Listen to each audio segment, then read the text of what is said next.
Hi guys, it's me, ChazzaHD, and welcome to day 2 of pre-season testing and the final 2 hours of day 2. As today, of course, like yesterday, I'm going to cover the final 2 hours and probably the most important and most interesting part of the day, where, of course, at the end of the day, where the track's more rubbered in, the temperatures are more representative of what we're going to be racing at in a couple of weeks in Bahrain. We'll get to see some more lower fuel runs and really see, a bit more of who is quick and who is not. But yeah, 2 hour stream to see all of what's going to happen. Hopefully you guys are doing well on what is for me a nice sunny Saturday afternoon here in my part of the UK. And yeah, hopefully you are watching along the session with me. If not, and you're at work or you're unable to watch the session and you want to just listen along, then go for it. I'll make sure to keep you up to date as much as I can in the next couple hours as to what's going on track and what has happened just over the day as well. And I'm sure I'll be going off talking about other things as well. But before I get into the session and what is going on currently, let's first get into what has happened so far today. So, very similar to yesterday, as you can really see at the top of the timesheets, Daniel Ricciardo again going fastest in the McLaren.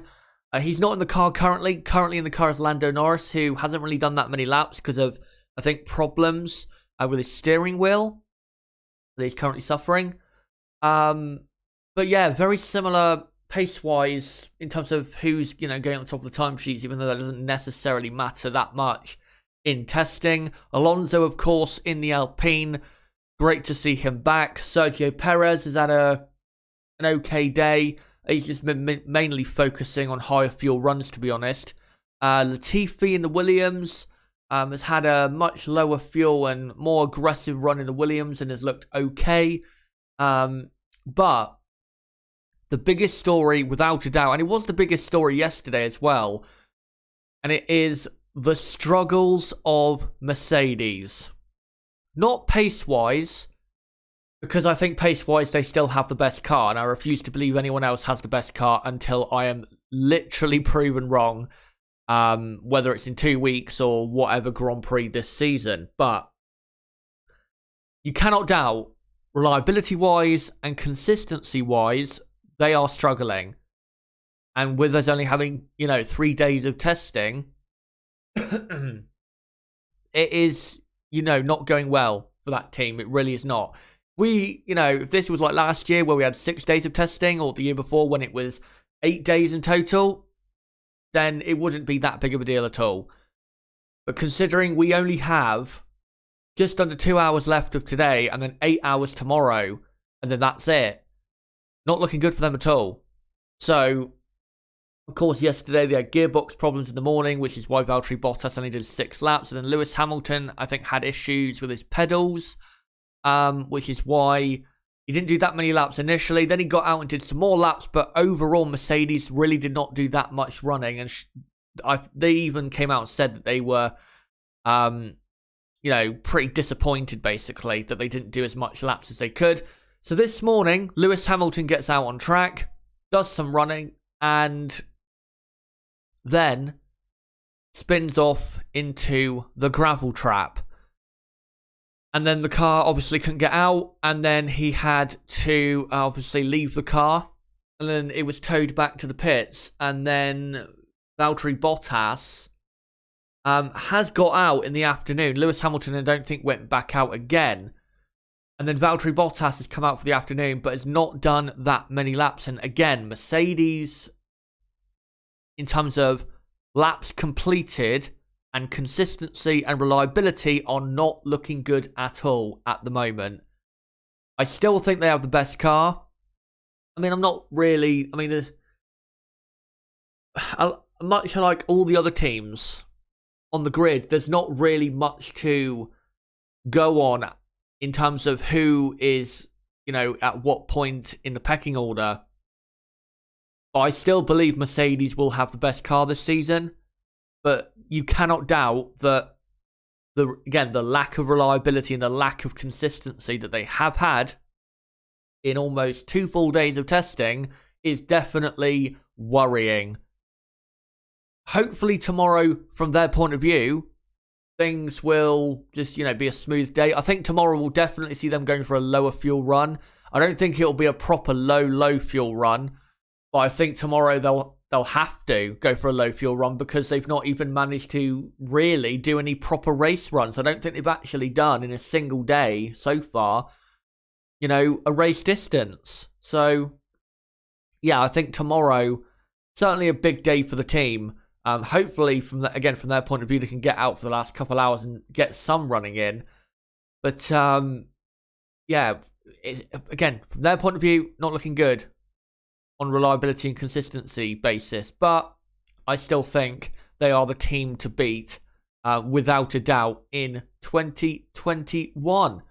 And except for, I guess, new troubles for Mercedes and also Aston Martin, they had reliability issues in the morning, which is why Sebastian Vettel, when he was in the car in the morning, he ended up 16th because Aston Martin, like Mercedes on day one, had a gearbox problem, which is why Sebastian did so few laps and ended up at the bottom of the timesheets.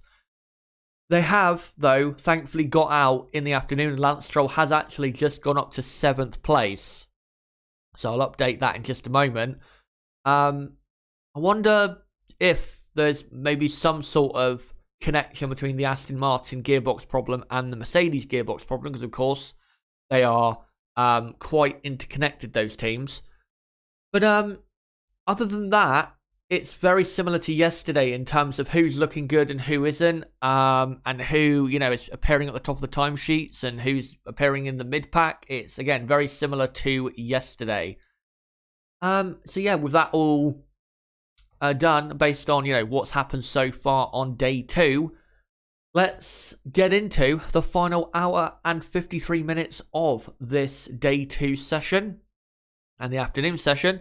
As currently on screen on the TV is Antonio Giovinazzi, and he is on a flying lap. A very flying lap. He's on the C4 compound, and he's on a purple first sector. So before I update the order, I'll see what the result of this... And I think someone else is in a purple first sector now. We'll see what the result of this lap is. This is probably going to put him up quite a bit. Yeah, he's half a second up on Ricciardo in the middle sector. To be honest, you would expect that because Ricciardo earlier, I think, went P1 on C2 tyres and Giovinazzi's on the C4, which is about a second quicker than those tyres. And comes to the line, does Giovinazzi, and goes quickest on a 1:31.5, and that's actually a pretty good lap. That's a pretty good lap because, again, those tyres should be about a second quicker. And, he was, about 6, maybe even 7/10 quicker, so not that bad of a lap from Giovinazzi. Lando Norris, though, is also on the C4 compound. He's done 2 purple sectors, and he comes to the line. He will most likely go quickest. He's also got a bit of a slipstream, and he does by 0.3 of a second. So Lando Norris goes quickest on a 31.2. There you go. Let me update the order. I will say, though, if Alfa Romeo are on a similar program to McLaren, then Alfa Romeo looking pretty good with that lap. Because, same compound of tyre, and those laps set at basically the same time, and Giovinazzi's only 0.3 off Norris on the same tyre. When if you compare that to last year, Alfa Romeo were, 0.7 to a second at best off of McLaren. So, yeah, looking good there for Alfa Romeo. Again, if they are running similar programs. If they're not, then obviously it doesn't really matter. But I think, to be honest, most of the midfield teams do tend to run similar-ish programs. So I do think you're able to really tell who is quick and who isn't in the midfield a lot more than you can with Mercedes, Red Bull, or even Ferrari. As Valtteri Bottas is on a lap and all over the place on the exit of turn 1. The car's squirming about. So yeah, Norris quickest, and Giovinazzi, Ricciardo, Alonso, Perez. That's the top 5. And then Latifi is in 6th place. Valtteri Bottas is on a I guess you could say he's on a flying lap, but he's definitely not going anywhere near as quick as that car can go. But I'd say he's pushing as hard as he can with the fuel he has, which is probably quite a bit, and with the lack of power he has, because Mercedes are most likely not running that much power. So Valtteri's pushing, but the car isn't exactly at its optimistic, or at its highest level, as he comes up to the middle sector point.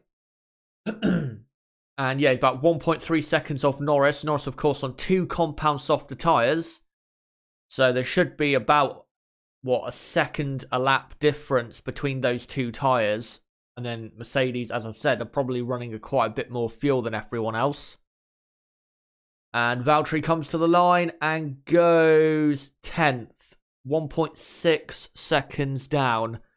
Can't really read anything into that. But yeah, I still... as I said a moment ago, I still trust they have the best car. And I'm not going to really change my opinion on that until, let's say if we get to qualifying at the Bahrain Grand Prix in a couple of weeks. If they're not on pole position or even on the front row, then yeah, of course they don't have the quickest car. But until that actually happens, I'm not going to believe that anyone is going to get pole except for them. If that makes any sense. As there are... And who's that? Nicholas Latifi in the Williams. I think he is... he's getting out of his Williams. But, so the top 10 with an hour and 48 minutes left is Norris top from Giovinazzi. Ricciardo third, then Alonso, Perez, Latifi, Tsunoda, Stroll... Mick Schumacher, and then 10th now is Valtteri Bottas in the Mercedes. And then 11th, is Carlos Sainz in the McLaren. In the Ferrari. It's going to take some getting used to that. Mazepin, P12. He was, of course, in the Haas earlier. And then Lewis Hamilton, of course, spinning off earlier, ending up 13th, and then it's Gasly 14th, and then Leclerc and Vettel. Pierre Gasly is out on, or was out on track earlier. He is, doing the afternoon session. Even though he's not done a proper lower fuel run, his race runs, his race simulations have actually been pretty good. He's been lapping quicker than Leclerc in the Ferrari, even though Gasly was on a harder compound of tyre, which is very interesting. Now, if Ferrari are running much higher fuel or a lot less power, then that's, that's obviously the reason behind that. But if they are running, again, similar programs, then AlphaTauri look really strong. And to be honest, yesterday they looked really strong and really consistent, and the car just overall looked good. So, AlphaTauri, I'd say out the midfield teams are probably looking the most positive because they're doing a lot of running and the car looks good. And again, with race simulations, it actually looks pretty quick. Let me go to the chat, though, to see what you guys are saying. Hello to Rooksfoot, Michael Arvin, Peachy Guy, Gina, Sim, I think it is. Tonka, great to see you all here. But at the minute on the TV, we were looking, if I can speak English, at Sergio Perez. We're now looking at Valtteri Bottas, who's still on track on a outlap. Currently on track is Fernando Alonso, Lance Stroll, Valtteri Bottas, and Charles Leclerc. In the Ferrari, of course. But I think, considering we're almost 2 days in, and we're almost 2/3 through pre-season testing, my pecking order, so far, it doesn't really look that different if I was to, come up with what I think the pecking order is at the minute.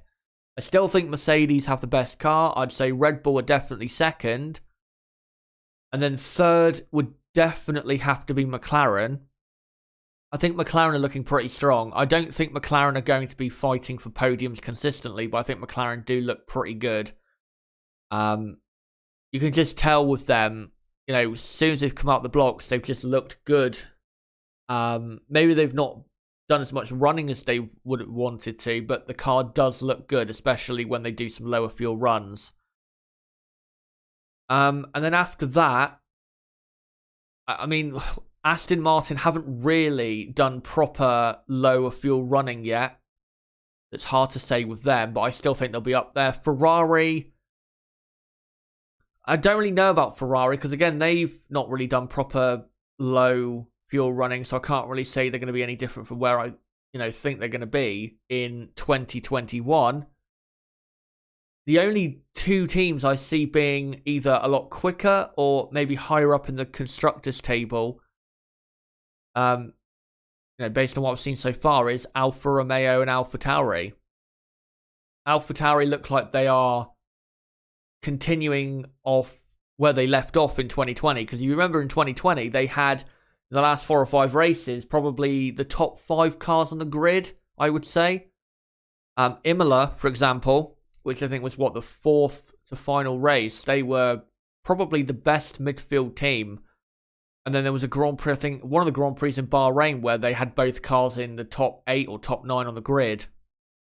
So AlphaTauri look like they're building on what they, how they finished the season off, which is really good, and I'm very happy with that, because I won't say I'm a big fan of AlphaTauri, but when they've been Toro Rosso and that, I've always been a keen observer of this team, because I've always thought, considering the resources and money they have, they always do pretty good, and they have done really since 2019. So yeah, they're looking good. And Alfa Romeo, I would say, are looking a lot closer to the front of the midfield than they were this time last year. In fact, I would say it's night and day, the difference with Alfa Romeo, if you compare, them now to this time last year. This time last year, they had one of the worst cars on the grid. I'd say at the moment, if the Bahrain, if qualifying for the Bahrain Grand Prix was, say, tomorrow, which obviously it's not going to be, but let's say it was, I wouldn't be surprised if Alfa Romeo got close to qualifying in or getting a car up into Q3 on lap time. Maybe not in position, but on lap time, I don't think they would actually be that far away based on what I've seen so far. And I think they would definitely be, say, around 12th, 13th, 14th on the grid, which is, again, a big step up on last year. So yeah, AlphaTauri and Alfa Romeo, definitely the two teams I'm looking at as the most improved so far based on this time last year, not necessarily the end of last year. Let me read the chat quick, see what you guys are saying. Michael Arben says, I think today we'll have a better opportunity to really see what the cars are able to do. The sandstorm screwed everybody. Why risk damaging a car? Wait a day, clean track. True. Hello to Nib in the chat. Great to see you. Blue Ag Alpha, Mercs, next level sandbagging. I mean, yeah, they are. Again, like I've said, the only worry is the lack of running and the lack of laps they've done. Other than that, I still think, come qualifying in Bahrain, they will lock out the front row. I am so certain of that. So certain of that. I'd honestly be willing to bet a lot of money on it. I still think they'll get the front row by a comfortable margin. I think Max Verstappen will probably be third on the grid. After that, no idea. Absolutely no idea. I still think top 3 on the grid for the first Grand Prix will be Hamilton, Bottas, Verstappen. I don't see it being any different than this time last year, but the last Bahrain Grand Prix, when we raced around this layout, not the, Sakhir Grand Prix. I still think that top three is going to be the main top three for almost 95% of the season.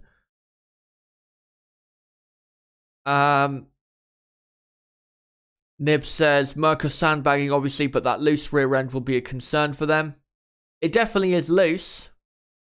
You can definitely tell. I mean, when you watch them on a flying lap, it definitely doesn't look comfortable and just all-round planted. But we've said this before with Mercedes. I remember in 2019 when I saw them at testing, and even I think in the first couple practice sessions at the first Grand Prix in Australia, they looked like their car, the rear end of their car was a bit snappy and aggressive, but then they ended up, being so quick at that race and dominated the season. And I think their car, the reason their car that season was so good is because their car on the rear end was so active, if you know what I mean. So, I mean, as long as, again, when we get to the first Grand Prix, as long as those two drivers, Hamilton and Bottas, who do tend to cope well with cars that are like that, where the rear end is a bit all over the place at times. As long as they can rein it in and just deal with it best as they can, I still think they'll be amazingly quick at the first Grand Prix. Nib, 2019 Merc rear end was fucking everywhere at Australia. It was, but it ended up just completely obliterating everything in sight. Let me see if there's any other comments here. Mario says, Alpine looking good. I'd have to disagree on that. I think if you look at the teams who have been disappointing so far, I think Alpine are right up near the top. Yesterday, Ocon, towards the end of the session, did a lap on the C4 compound, and his lap time wasn't that good. And it was definitely a lower fuel run. It wasn't a proper low fuel, Q3 run, but it was a lower fuel run, and his lap time was not that impressive because Lando Norris went, I think, 2 or 3 tenths quicker on a step harder compound tyre when that shouldn't be happening. So yeah, I think Alpine pace-wise, from what I've seen so far, it definitely doesn't look any better than last year. I don't know if it's worse than last year in the pecking order. We'll have to see. In, of course, 2021. But yeah, I think if I was to think of, say, the top 3 teams who have not impressed me, or who have impressed me the least, I would have to put, and there's probably not an order for it, but I'd think Alpine and Haas are definitely in that top 3, and then probably Ferrari for the time being, but that's only because they've not really done a proper low fuel run. They do a low fuel run and they look really good, then yeah. Then I'll think, yeah, Ferrari have improved quite a bit and they're looking a lot better, but doesn't really look that much different from Ferrari's perspective, to be honest.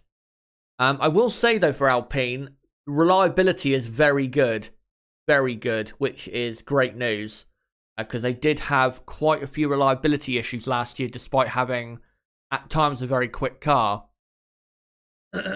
So, yeah. But yeah, the pace of the car on similar-ish fuel loads, from what I can see, doesn't look that special. Doesn't look that special at all.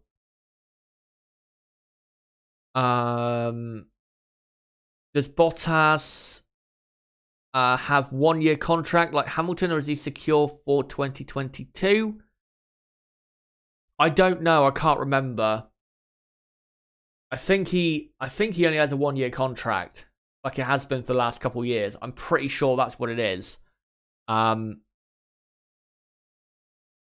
still wouldn't be surprised if Mercedes had the same driver lineup next season, because people may be bored of the Hamilton-Bottas lineup, as Sergio Perez is on a, I guess you could say, yeah, he is. Sergio Perez is on a quick one here on the C2 compound.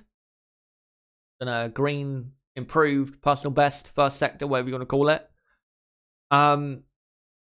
Yeah, people might be bored of the Hamilton-Bottas partnership, but at the end of the day, it has been one of the most successful in the history of Formula One.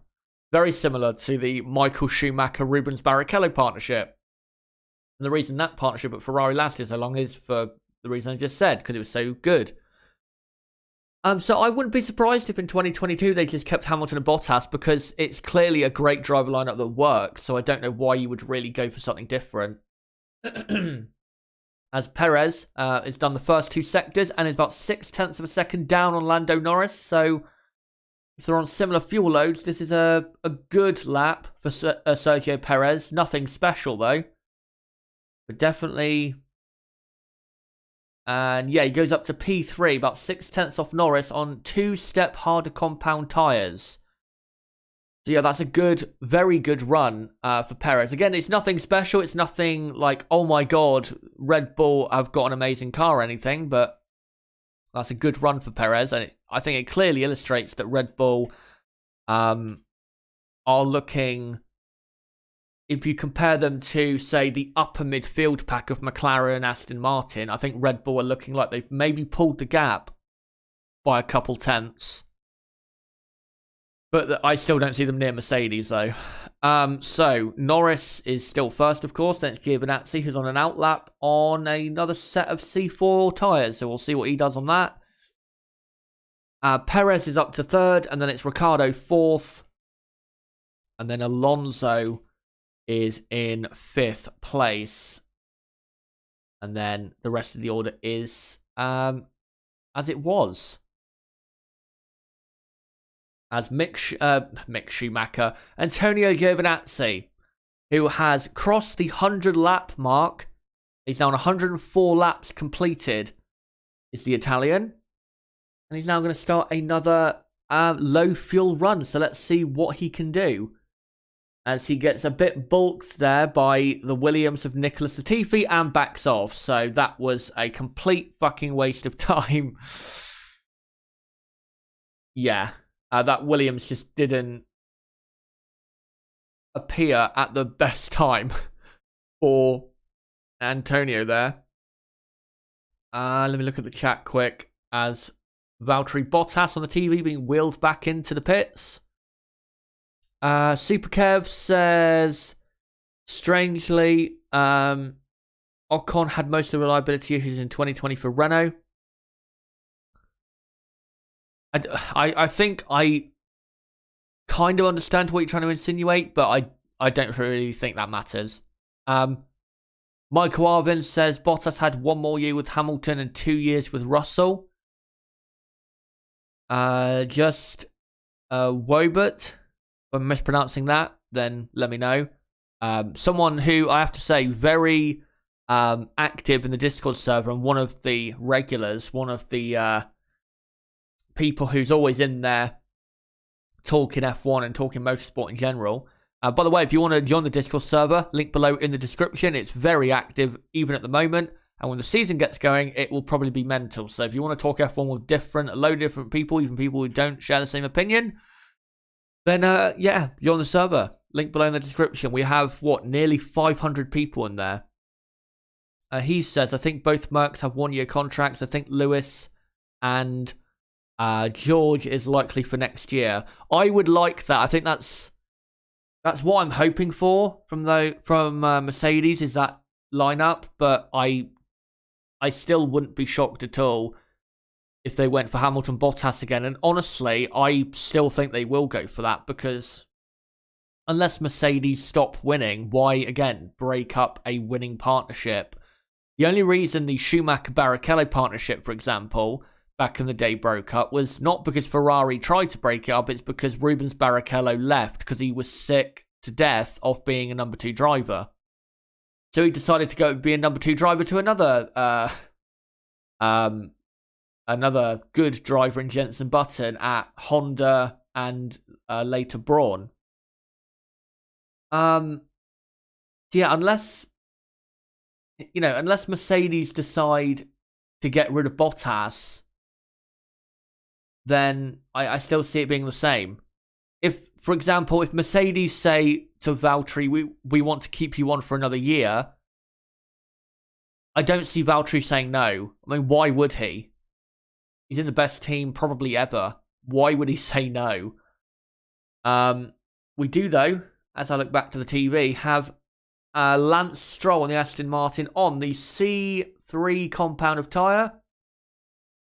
And it looks like he's on a flying lap. Not seeing any timing, though, for him. He's currently P8, 1.6 seconds off Lando Norris on the C2 compound. Can't really, though, read that much into what Alfa Romeo, Aston Martin, and I will say there's too many A's on the grid. Way too many teams of A on the grid. I mean, you've got Aston Martin, Alpine, AlphaTauri, Alfa Romeo. I mean, God forbid Audi join. Jesus Christ. What was I going to say? Yeah, even though he's on 2 compound harder tyres, I still, with Aston Martin, don't think you can read that much into what they've shown so far, because they are the Mercedes of the midfield. What I mean by that is they copy the sandbagging that Mercedes do tend to do. They're very similar in their programs and the way they run their programs. Very similar. So, yeah, don't read really that much into Aston Martin and until probably the last couple hours of tomorrow, as Lance Stroll comes to the line and goes up to P7 on the C3 compound, still 1.3 seconds down on Lando Norris. So, as I said, yeah, don't read really anything into what Aston Martin are doing, because they do tend to sandbag quite heavily compared to, say, McLaren and AlphaTauri and teams like that, if you look at years past. As Pierre Gasly has just gone up to 4th place. And he's about 3/4 of a second off Lando Norris. Don't know what tyre he was on. Be interested to know that. If it was a C2 compound, then it would that'd be a great lap. A really great lap if that was on a C2. So yeah, Gasly up into P4. As Perez in the Red Bull, who is now 3rd, of course, is on an outlap. So Ricciardo now down to 5th. And Alonso in 6th. And then it is Latifi in 7th place. And then Stroll in 8th. Yuki Tsunoda, who had another good run this morning in the AlphaTauri, P9. And then Mick Schumacher was who, well, he's actually on track right now. I think doing a very long race run. So yeah. And then Valtteri Bottas still in the pits, P11. And then 12th is Carlos Sainz. And then 13th is Nikita Mazepin. And then Hamilton, Leclerc, and Vettel are the bottom 3. Something you will not hear me say probably ever again. Yeah, there you go. Sainz 12th, Mazepin 13th, and then Lewis Hamilton down in 14th. There you go. That is the order with just under an hour and a half to go. Let me switch, though, now to some different pictures for once. Yeah, this will be some new ones for you. Let me just read the chat quick to see some new comments. Great to see Count Blar in the chat. As always, he says George was in the car for one weekend, man. Yeah, but you know, his performance, I think everyone has to admit, was very good. Because Valtteri Bottas is not a mug. I mean, even in 2020, Valtteri outqualified Lewis Hamilton at some pretty good circuits. You know, Silverstone, the Red Bull Ring, the Nürburgring, Imola. You know, some proper good tracks where it, you know, really comes down to the driver and their ability behind the wheel. So, you know, let's not act like, again, Valtteri Bottas is just some mug. He's a good driver. Just sometimes he's a bit, inconsistent as Lance Stroll. Heading down the pit straight. Don't really know if he's on a proper run here. I think he's on a race run or a slower run than he would be normally. Right, let me read the chat. Nib asks, are you busy after this? No. If you want to jump on Discord after this, then yeah, I'm free to, test out, what I've told you about.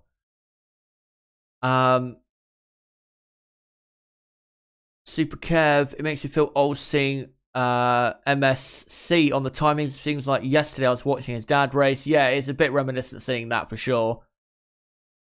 Tonka, funny, but the championship finish lineup could all be up to how Lance Stroll performs this year.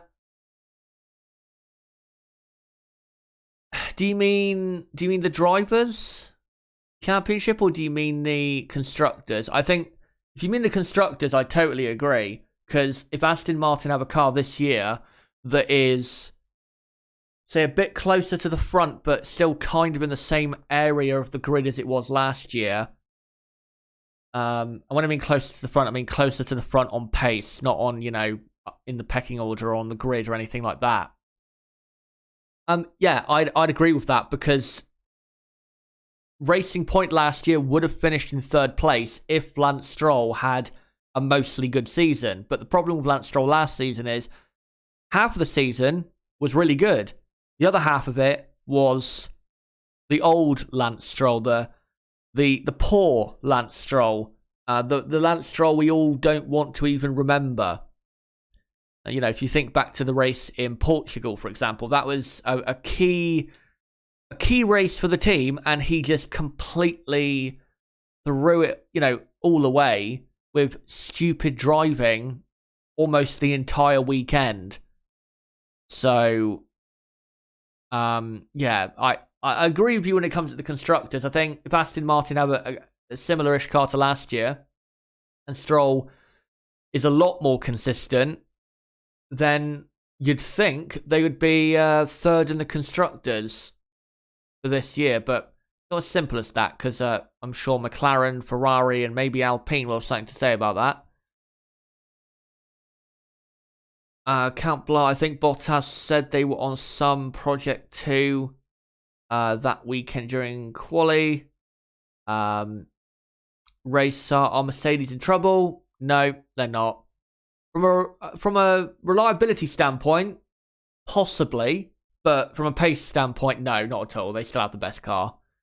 Like I said in my Unstoppable Mercedes Empire video, and this will go from, until they actually are toppled. I do not believe anyone will beat them until they actually are beaten.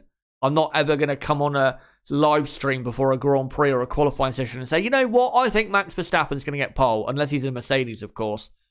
I'm not ever going to say that, because I don't believe it. I don't actually believe that anyone other than them will end up P1. Maybe, you'll get a Red Bull on the front row, but pole position is a specially reserved place for a certain team at this current point.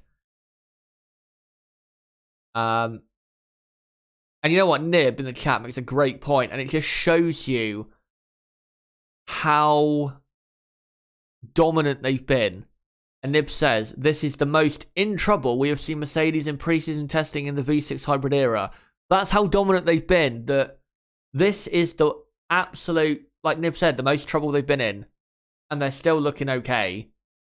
Even if you are the most... Oh! What's happened there? On track at the... about 3/4 of the way down the pit straight, it looks like there is... someone's front wings exploded or something. There is shards of carbon fiber everywhere. Oh, no. Oh, that is poor from someone there. So Sergio Perez has pulled out from behind Nicholas Latifi down the straight. to overtake him down into turn 1, and he has clipped the back of him, and some of his front wing has broken off and is now been deposited. Again, about 3/4 of the way down the pit straight. I'll have to see a replay of that from Perez's point of view to see if Perez just didn't pull out from behind Latifi's car quick enough. We have seen that before in Formula 1. I remember Lewis Hamilton, as red flags have come out, for obvious reasons.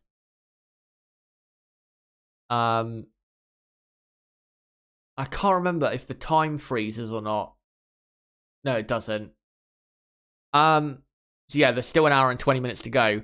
But I remember Lewis Hamilton doing that to Fernando Alonso. Or was it Alonso and Hamilton? It was one of the two in Malaysia in 2011.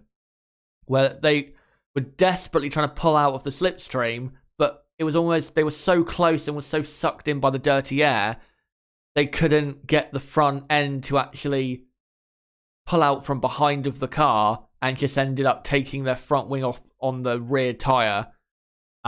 Very similar to what Perez just did to the back of Latifi's car.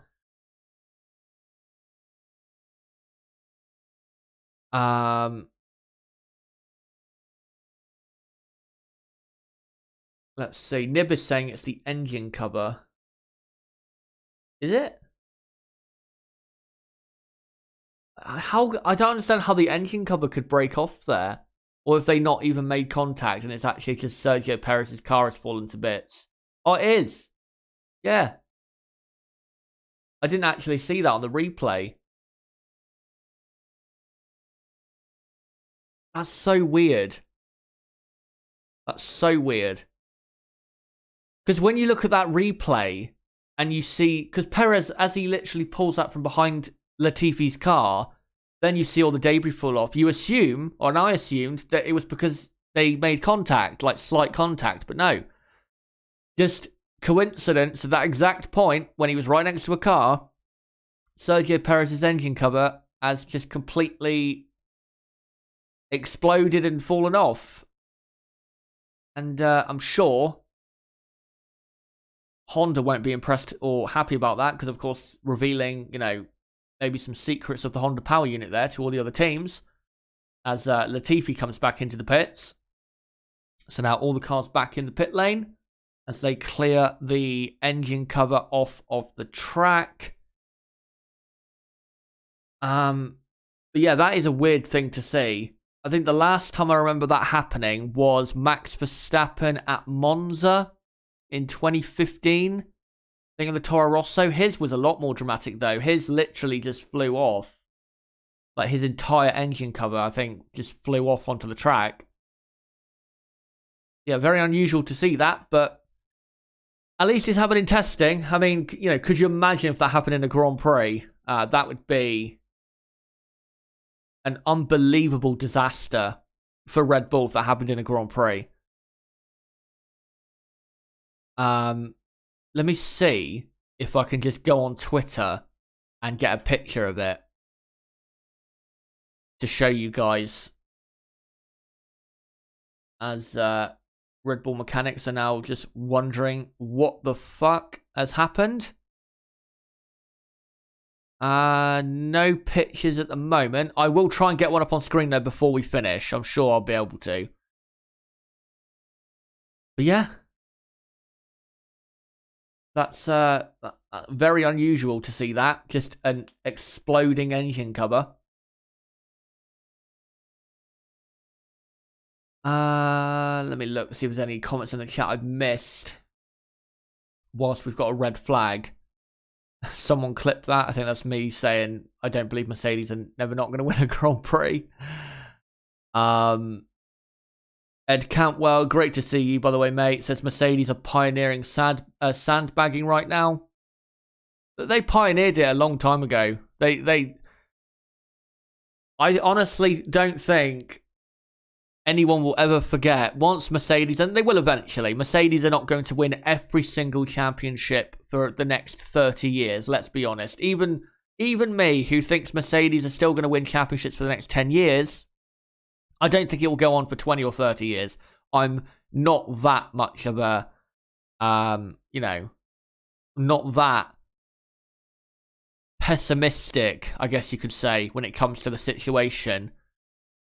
But I think when Mercedes stopped dominating, I think absolutely everyone, and, you know, I said not when they stopped dominating, but when they stopped winning, you know, titles and that, I think everyone will have PTSD for sure in the F1 community from this era, especially when it comes to testing, because we're so used to them, you know, being not nowhere in testing, but just not even bothering with any, you know, semi-fast runs, and then they just turn up at the first race and obliterate everyone. I mean, you know, they've done it so many times. Last year, of course, even though the first race was, you know, delayed all the way to July, they were, what, half a second quicker than anyone else around a track which is only a minute long, which is so impressive to be that quick around that track, which is, again, so short. As red flags are gone, and the first car back on track is Antonio Giovinazzi on the C4 compound. But, and, you know, think back to Australia 2019, they were like 0.8 of a second quicker than Vettel, the next non-Mercedes car. Same in 2018, 2017, they were like half a second quicker in qualifying. And then, of course, 2014, 15, 16 was ridiculous. I think 2015, they were like 1.5 seconds quicker than anyone else. Yeah, you know, we're just used to it by now. We're used to this. We know what's going to happen. We know that in exactly 2 weeks from now, they're going to be getting the front row by a mile. We already know it. Our only interest is really, you know, after them and Verstappen. Nib says, I'm going to go back and clip it for when you then predict a Verstappen pole. I will not be predicting a Verstappen pole. I can guarantee that. I will only predict a Verstappen pole the only way I'll be doing that is if we get to Q3 and both Mercedes have either been knocked out or can't continue in qualifying because of some sort of reliability problem. That's the only way I'm going to be doing that. If those two Mercedes, or even one of them, are fully reliable, no problems at all, then I will predict them to be on pole. That's just how fucking good they are. I don't care what Grand Prix it is. And yeah, Nib says clipped. Yeah, we'll see. We'll see. I'll probably end up slipping up.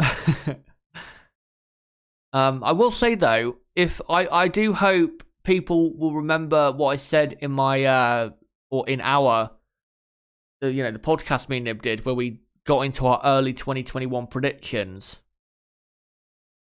I do hope people will remember the prediction I made in that, because I honestly do think if we have a mental Grand Prix or two, I think it could happen that McLaren can win a race in 2021. I do think that. I don't think they can on pace, but I think if we get a crazy Grand Prix like we had at Monza last year, or the Sakhir Grand Prix, or Turkey, I do think they can win a Grand Prix for sure. By the way, Pierre Gasly has noticed has gone to third place. Let me update that. So yeah, remember that. Remember I made that prediction, because I honestly do think it will happen. Don't know who it will be. I don't think I said who it would be. I think I just said McLaren would win a race. But yeah. Yeah, Pierre Gasly up to third place. Don't know what tyre he set that lap on, though. Nib says, Chaz, quote, I will never predict a Verstappen pole March 13th, 2021 at 2:48 p.m. GMT. We'll see. Yeah, we'll see. I guarantee I'll slip up eventually. Most likely second half of the season when I forgot. As Antonio Giovinazzi's coming to the line, he's done 2 purple sectors. Will it be a purple third sector? Of course it will. He goes P1 by 3.5 of a second. Good run there in the Alfa Romeo, and good run for Alfa Romeo. As Lando Norris is on an outlap, hopefully on the same compound, so we can see a comparison between the two. As Gasly went P3 on a 31.6 on the C4. well, if they're running similar programs, he is on a quicker lap, but if they're running similar programs, the Alfa Romeo and AlphaTauri teams, then Alfa Romeo looking amazingly quick. As, well, now Gasly is bang on pace with Giovinazzi, only 7 thousandths of a second down in the middle sector, or down, overall so far on the lap. He's done a purple middle sector. As he comes through the final corner, can Pierre Gasly go to the top of the timesheets? He does by half a tenth. There you go. Gasly to the top of the timesheets. But I will say Alfa Romeo, I think, are looking good. Because they were not that close to AlphaTauri this time last year, at any point last year, on pace. So same compound. Most likely similar fuel load as a Williams spins off at the first corner. Nicholas Latifi hopefully can get going again. He can. But yeah, if they're running similar programs, which I think they are, because they looked like they were, on... You can kind of tell when certain cars are on heavier fuel loads by just the way the car's moving around, and they did look kind of similar on the fuel load there. And Latifi, replay, he locked up the outside front and just the rears spun him round. Typical Williams spin. Yeah, rear end locked up and he spun. Lucky that his car didn't stall. But, hold on, let me uncaps the caps. There you go, Gasly, top. But yeah, Alfa Romeo, I did think for this season they would be one of the most improved teams, but I think, again, out of the teams I've seen so far, they definitely, them and AlphaTauri do look like they can come away, even from these 2 days of testing, with the most optimism from what they have. As they keep showing replays of Latifi spinning. I don't know why, it wasn't that good of a spin. As, yeah, working on the Red Bull car, the Red Bull mechanics. So, let me look in the chat to see some comments quick, whilst there's a bit of a lull.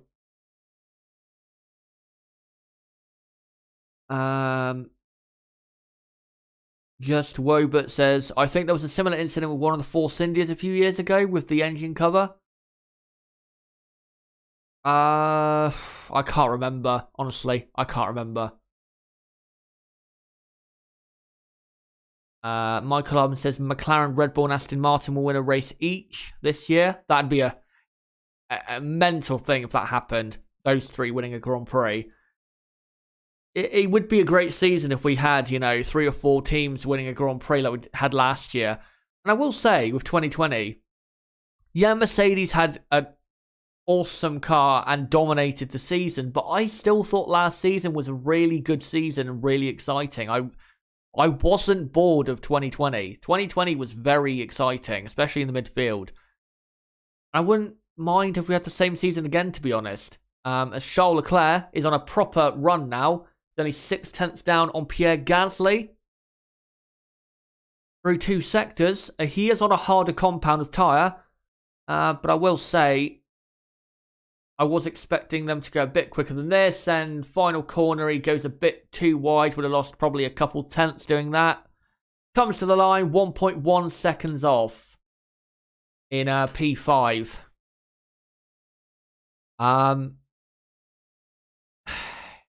And we'll wait to see what Valtteri Bottas does. But yeah, if you look at AlphaTauri and Ferrari today, if you compare their race simulations and then what they've done today, as Valtteri Bottas goes up to 4th on the development tyre, the test tyre. Let me update that. Yeah, if you look at the comparison on the race sims and so far on the quali sims of Ferrari and AlphaTauri, AlphaTauri look quicker to me, and Ferrari don't really look like they've got much of anything from what I can see so far. Definitely cannot tell with Ferrari if they've improved or not. But you can definitely tell AlphaTauri and Alfa Romeo have. Not massively, those two. I wouldn't say they're going to be, you know, going from... Well, they finished, what, P7 and P8 in the Constructors last year. I don't think they're going to be, you know, 4th and 5th or anything like that. But it'll definitely be quite an improvement this year. But yeah, Bottas, 4th. And then you've got now Perez in 5th with Charles Leclerc in 6th. Ferrari, by the way, have crossed the 100 lap mark for the day, which is good for them, as Lance Stroll is on a flying lap on the C3 compound. As we're just over an hour to go in day 2 in the afternoon session. And I will say, I am a lot happier streaming for the last 2 hours of testing at the most representative of conditions, because it's a lot more interesting than the morning session and even the beginning of the afternoon session, because again, the conditions are the most representative they're going to be. And, you know, that's when we're going to really see from certain teams, you know, if they're on similar programs, which I think most of them are, except, say, 3, maybe 4 at most. You know, where we're going to see possibly, you know, who's quick, who's not, rather than in the morning where it doesn't really matter. So yeah, just completing the order for you guys as Lance Stroll is on a lap on the C3 coming through to the middle sector point. Is he improving on this lap? He is, but he is still 1.1 seconds down overall on this lap compared to Pierre Gasly. So this is it's a decent run from Stroll. I wouldn't say this is a good or great run. As he comes to the line, and he goes P9 ahead of Nicholas Latifi. Aston Martin today have only done 61 laps, so they'll be hoping to get a bit more on the tally before the end of play in about an hour's time. But yeah, Stroll up to 9th, and Latifi is 10th, and now you have Yuki Tsunoda down in P11, and then Mick Schumacher in 12th place, and then Carlos Sainz, who of course was in the Ferrari earlier, in 13th, and then 14th is Nikita Mazepin, 15th Lewis Hamilton, and 16th Sebastian Vettel. Those drivers there, of course, didn't drive at the optimum condition compared to now. The track's in a lot better condition now than it was earlier, and certainly compared to this time yesterday. So there you go. Let me read the chat quick to see what you guys are saying.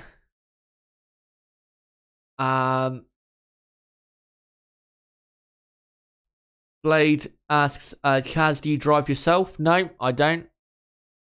I have tried passing a theory test, but I've failed a couple times. And to be honest, I mean, I don't know if you'd say this is I'm revealing personal details, but considering where I work and, you know, just the situation in my life in general, I don't really need a car. I've just noticed something. Hold on. I've put too many S's in Mick Schumacher's name. There you go. And let me bring that back out. Yeah, considering where I work in terms of the distance from my house and the possibility of moving to a place closer to work and all of that, I don't really need a car, to be honest. I think people forget that, yeah, it's great having a car and all of that, but they're very expensive to run. Even shit cars are very expensive to run.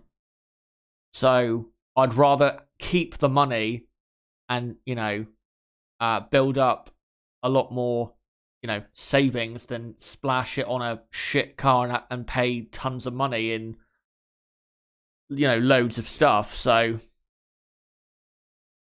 you know, if you compare my viewpoint to driving to, say, a few months ago I was very keen on driving, but now then, you know, now I've got out in the working world and all of that, I'm not really that keen to drive. You know, if I lived, say, 10 miles or more from work, then I would probably try to drive because, you know, it would be a lot easier if I had a car.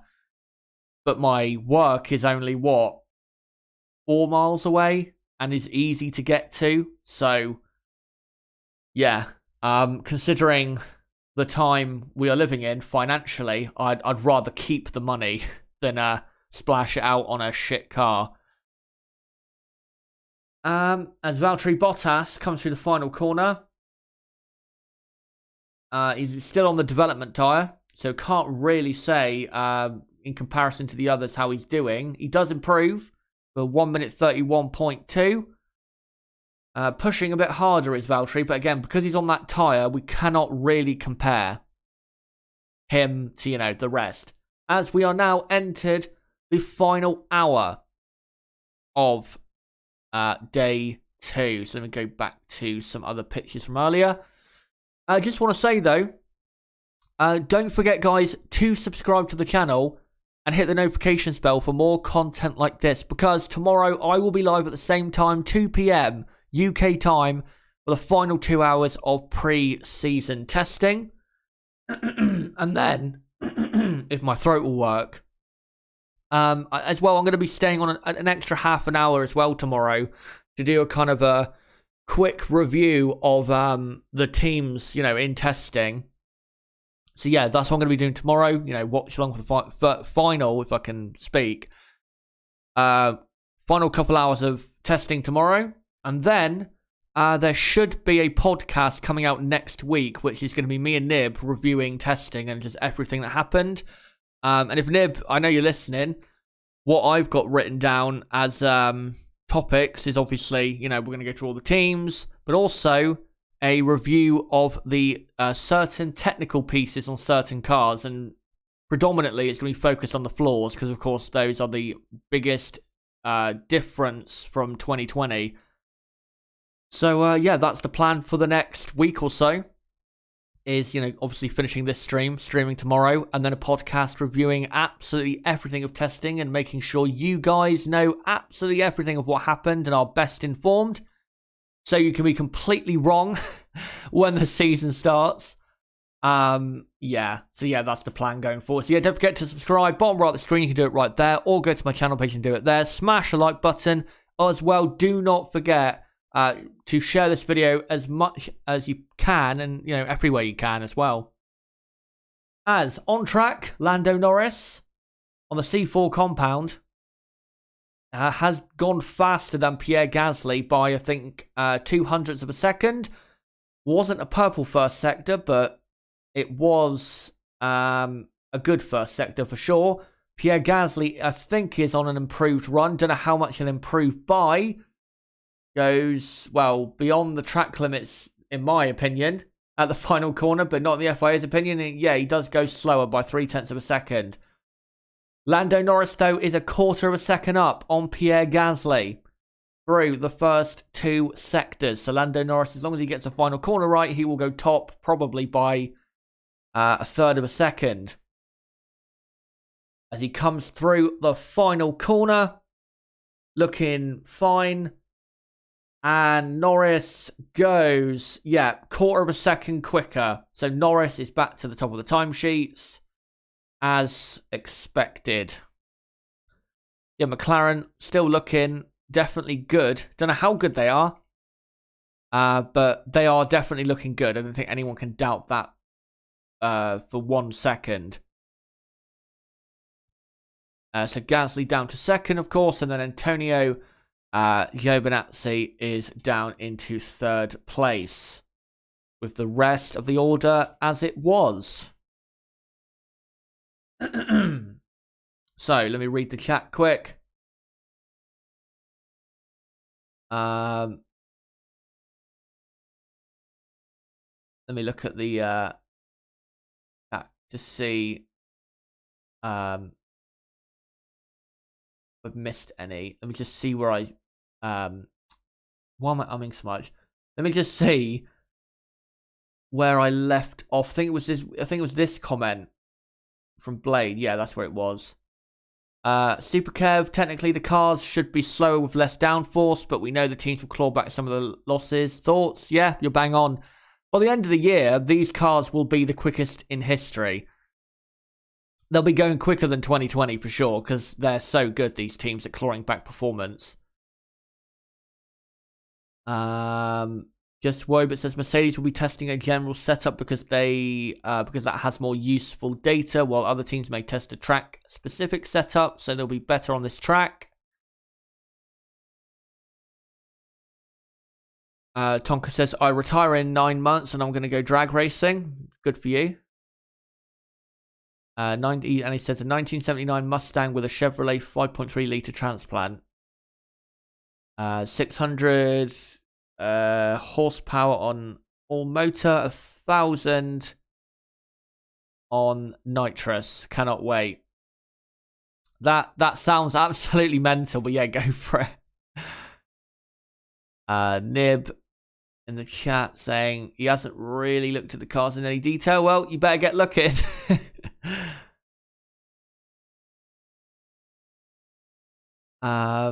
Ed, this is a Christian motorist channel. Please be respectful. Yeah, it sure is. Especially when I'm, swearing on that. Super Kev, imagine McLaren beating their chest and finding out in first Q3 they are 3 seconds down on Merc. Most likely that will be the case. If Mercedes don't lap McLaren at least 2 times, then Mercedes are definitely in trouble.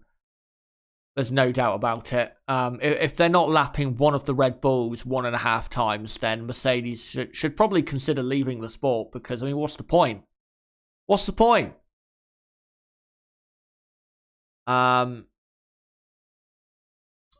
is JB asked Tonka? I don't know. In the Discord, he was having lots of arguments with, I can't remember how to pronounce his name. Is it Dragor or Dragar? I probably absolutely butchered it. If he's listening, please don't destroy me. But, yeah, having plenty of arguments with him. And, yeah, I think he's just left the server, the Discord server. So that's why he's not in there. But, I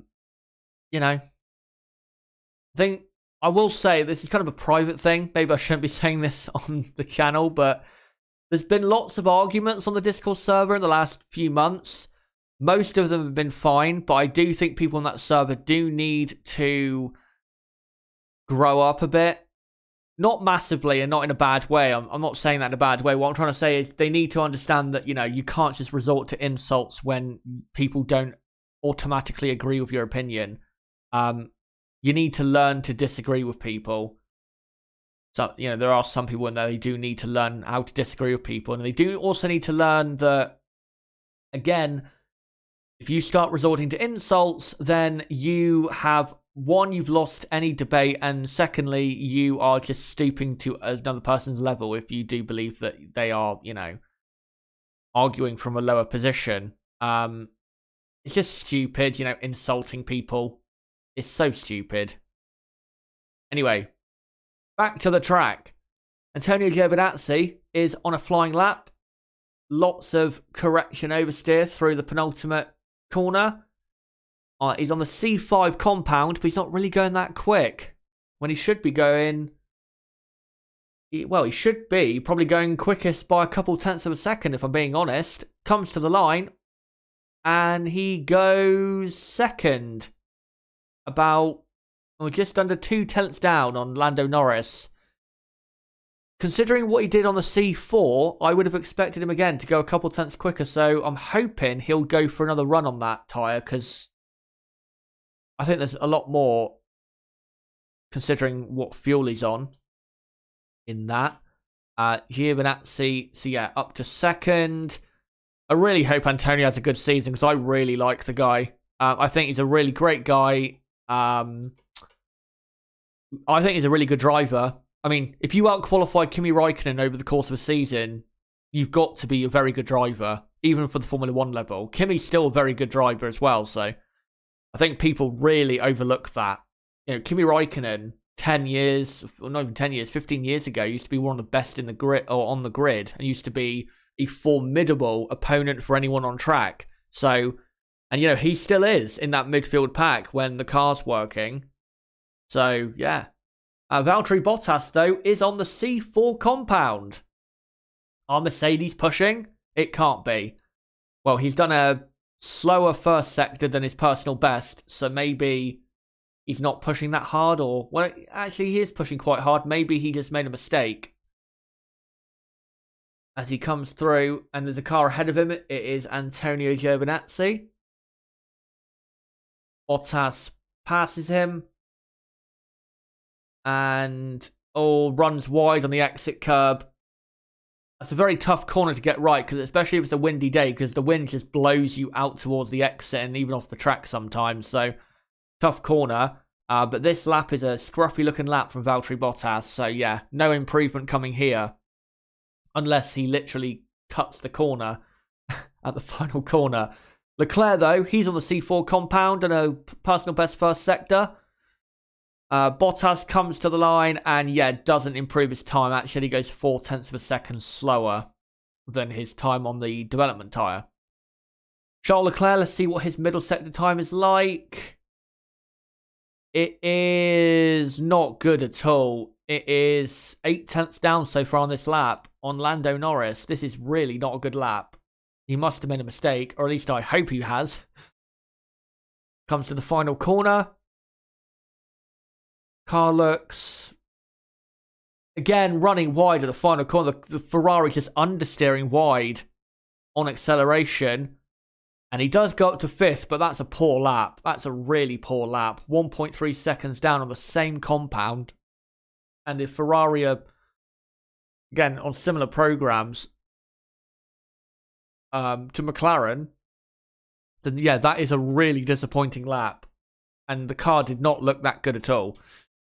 So Leclerc up to 5th, Perez down to 6th. Hopefully Perez will get out for a quali sim before the end of the session. But yeah, the Ferrari, for the second time that I've seen in the last 45 minutes or so, just understeering wide. And of course, understeer has probably been the biggest aerodynamic flaw of that car since 2019. And the cars since 2019 have been mostly the same.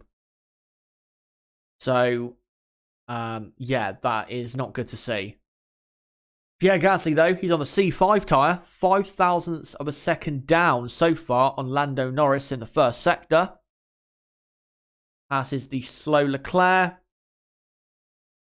And nails turn 9 and 10. I've got to say, Gasly, you can tell he is still driving at a phenomenal level and it's just building on what he did in 2020. He looks great on track in this car. And handles turn 11 nicely. And middle sector time, he is 0.1 of a second up. I don't think he's quite getting the absolute most out of this tyre that he probably could, but he's getting close to the point where he's at maximum level. As he comes into the final corner. And he really did the final corner well then. That looked great. Comes into the start-finish straight, and he does go quickest by, nearly 0.2 of a second. Yeah, that's a good run there for Pierre Gasly. Very good run on the C5 tyre. Compared to what he did. Let me update the order quick. So, Pierre Gasly, top of the timesheets. And like I said earlier, it really does feel like AlphaTauri is just building on the way they finished last season.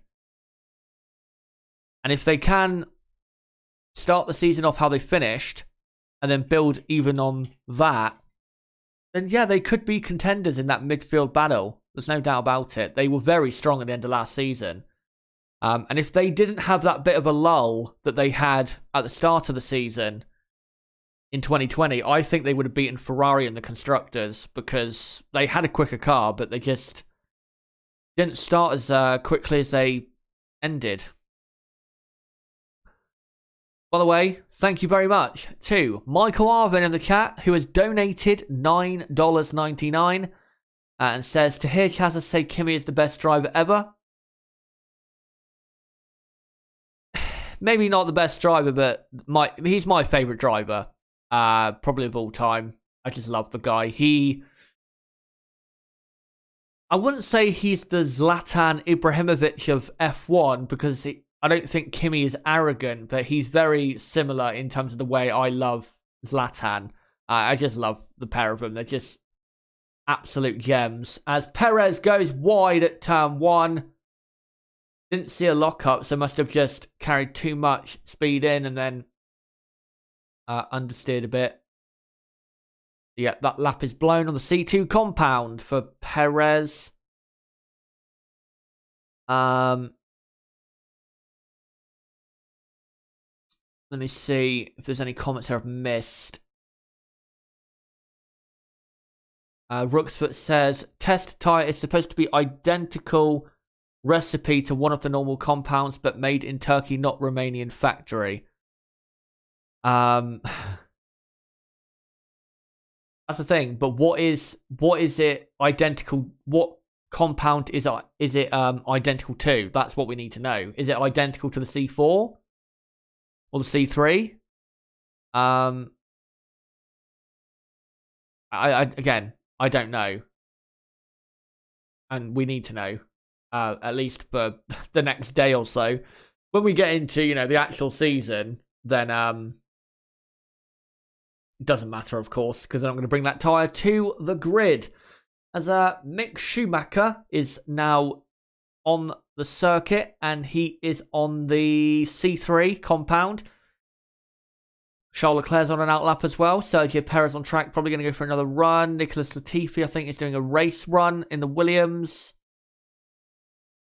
As Mick, I think it's just warming up for a lap. I don't think he's, or is he going, oh, this is a race run. I'm not sure.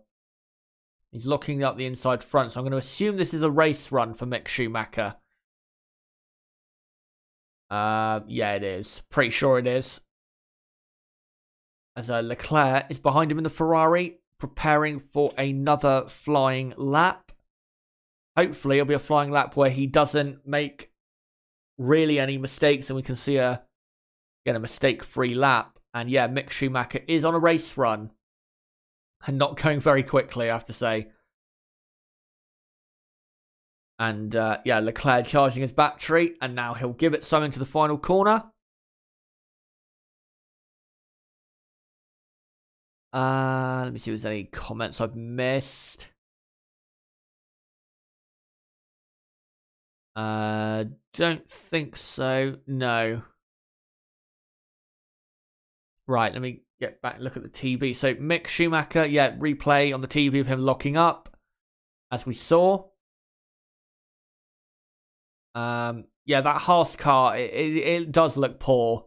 Every time I've seen it on track, it just doesn't look impressive. It gives me the same feeling and vibe that the Alfa Romeo gave me last year. And I remember calling on stream last year saying the Alfa Romeo looked poor, and it was poor.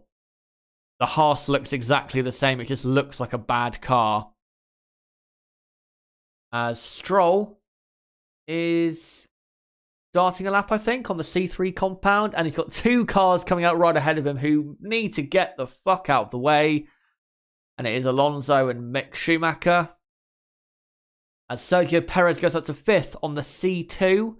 1.2 seconds down on Gasly on C5 compound. Now, the difference between C2 and C5 is it should be, say, 1.3 to 1.5 seconds. Something around that ballpark. Maybe I'm overestimating it or underestimating it. I don't know. But as Stroll is being clearly held up here by these two just dopey cunts in Alonso and Schumacher.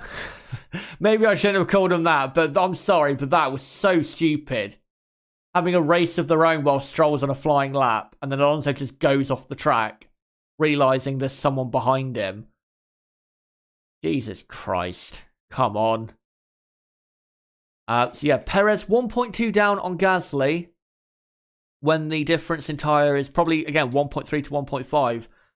If Perez is on a similar fuel load, then I think that would illustrate that the AlphaTauri is definitely much improved. Again, though, we don't know the fuel load. I'm hoping that Perez is got quite if I can fucking speak, a lot of fuel on board. If he has, then that's even more impressive, I think, for Red Bull, that they've got that, type of lap time compared to the rest on such a harder compound of tyre. But, yeah, Stroll coming back to the pits, probably fed up after being blocked all the way. Let me see. Is there any other comments that I've missed? Just want to make sure I don't miss any. I want to make sure I get them all read before I go. No, I don't think I have really missed any comments. Ed Cantwell. Alonso and Schumacher, my ears liked that. I will say, when, again, you look at the side order on the TV broadcast and it says ALO and MSC, it is very throwback. It definitely is. As Valtteri Bottas is on the C4 compound, he's not done a personal best first sector though. Let's see if he'll improve the rest of the lap as he comes through the middle straight, the third and last DRS straight on the track. And he now comes through the middle sector point, and he should be up on Gasly, surely, or close to. No, half a second down. Must be running quite a bit of fuel then, as he now gets in the slipstream of a car ahead. That will help him pull him along. Won't help him aerodynamically on the front end so much when he breaks for the corner, but he looked good in that corner. And now it will help him again as he pulls to the line, and Valtteri Bottas does improve his lap time to a 31.1. He's 7/10 off Gasly. Yeah, hard to say though yet where Mercedes, or how big of a gap Mercedes have to the rest. They definitely have a gap. We just don't know what it is yet. Hopefully it's not, a second. Hopefully they're generous and it's 8/10 or something like that. As Leclerc's back in the garage, and I'm assuming he'll go out for another couple low fuel runs. Lando Norris is on track on an outlap. Hopefully he's going to go for it. Perez is on an outlap as well. Perez, though, is still on the C2 compound. So, yeah, they're trying their best, Red Bull, to hold as much back as they can.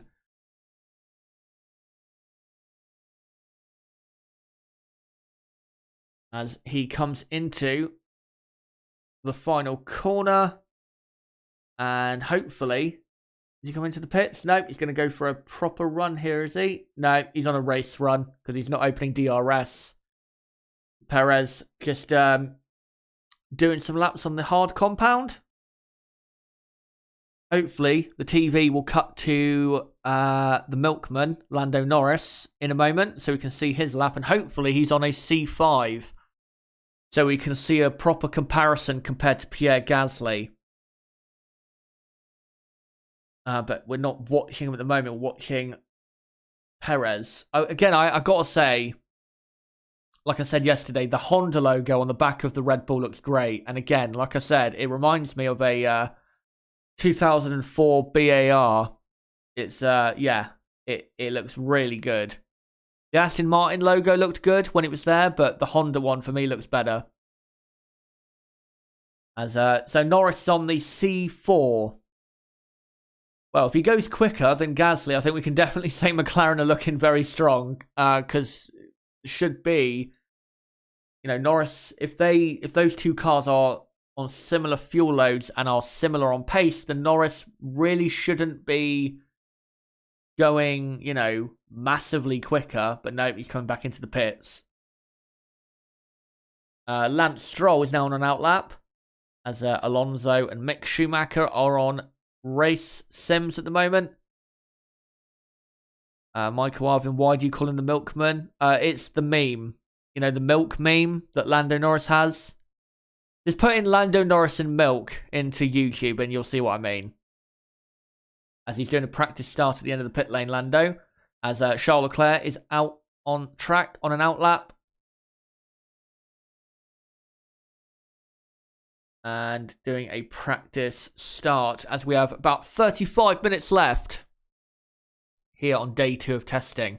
I gotta say, I really do like that there's only 3 days of testing because it's forcing the teams to push harder sooner. So I think we're already now getting a lot stronger of an idea as to, you know, where certain people are on the grid, you know, now. Compared to, you know, last year at testing, we had to really wait until the 5th or 6th day to even get a decent idea of what was going on. So yeah, I think the 3-day preseason test, I hope they keep this going forward because it's a lot better.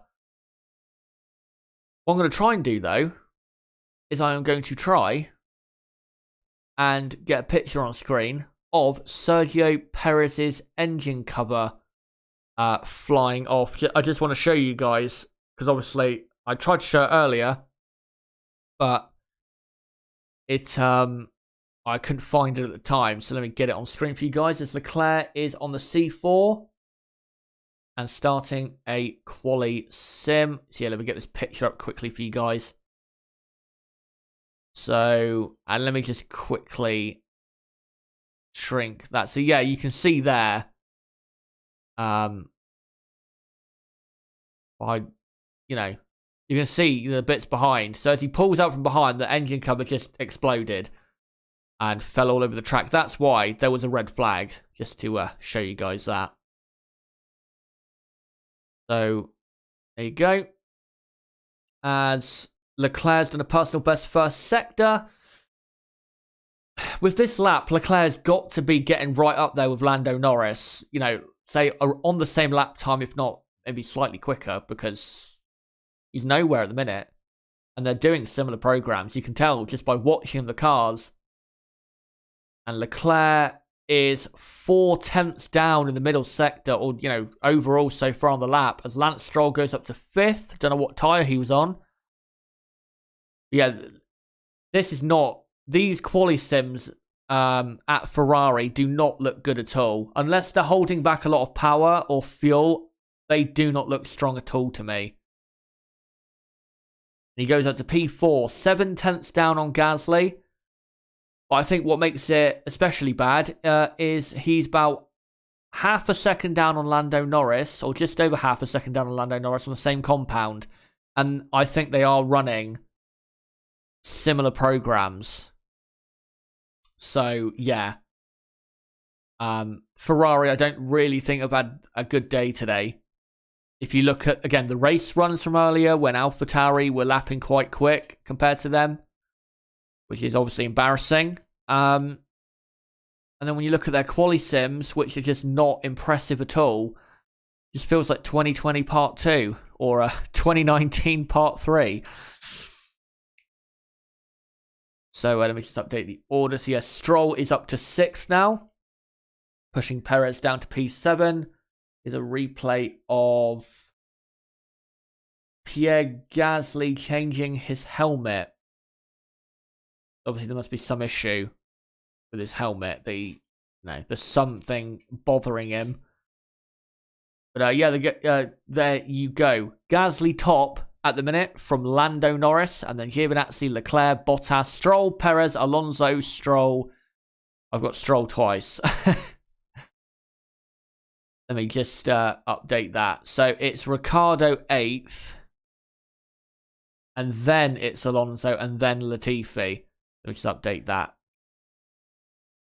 So yeah, Ricciardo 8th, Alonso 9th. Alonso still on track. Again, like I said with Alpine, I don't think the pace of that car really, from what I've seen so far, looks that good. But reliability-wise, they're probably the best on the grid from what I've seen so far. It looked great for reliability. Yeah. Let me look at the chat.